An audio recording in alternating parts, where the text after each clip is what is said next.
Hello, my name is Javier Chagoyen Lázaro, Chief Financial Officer with the City of Oxnard.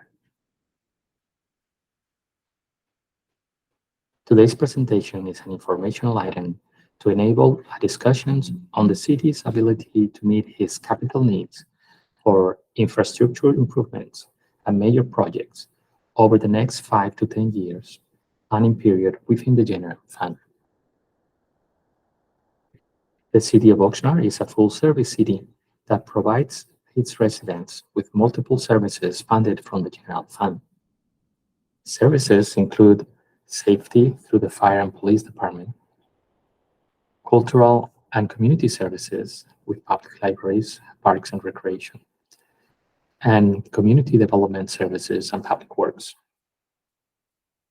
These services are provided through certain facilities that the city has to maintain, repair, and replace. When new needs are identified, new facilities need to be planned and built. Issuing debt service to implement capital improvement programs is a standard practice for cities across the nation that allows to maintain reserve levels while aligning the benefits provided to the community by major infrastructure with how the city pays for the costs associated with those projects. This concept, known as intergenerational equity, allows future taxpayers that benefits from that infrastructure to pay their share of the cost. The city has identified facilities that need to be built or rehabilitated in the City Council 2023-27 City Council 5-year priorities. Some of those facilities include an aquatic center, a senior center, the repair of the seawalls, the street reconstruction, fire stations, and South Oxnard Police Precinct, among others.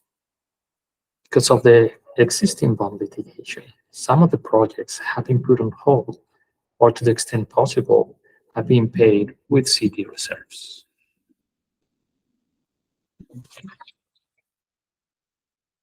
Every 2 years, the city updates its 5-year capital improvement program, or CIP.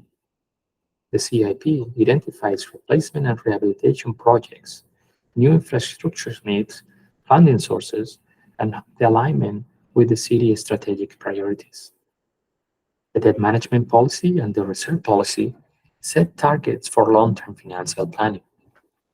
The debt management policy establishes that a debt service has to have a limit of 10% of the total general fund expenditures, and the reserve policy establishes a reserve target of 16% of total general fund expenditures.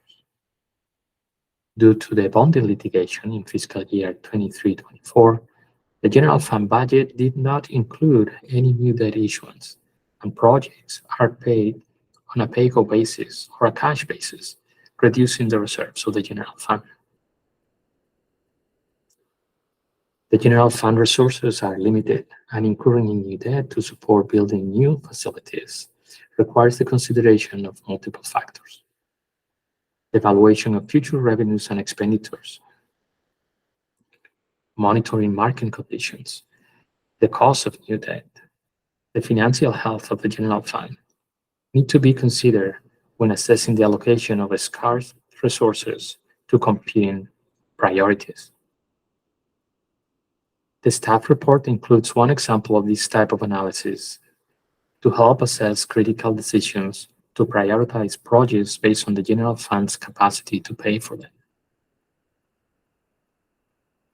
To support those decisions, the city has to improve its ability to build better forecasts, monitoring trends, reevaluate priorities, and apply a prudent approach to debt financing that will enhance the long-term financial health of the general fund and the city as a whole.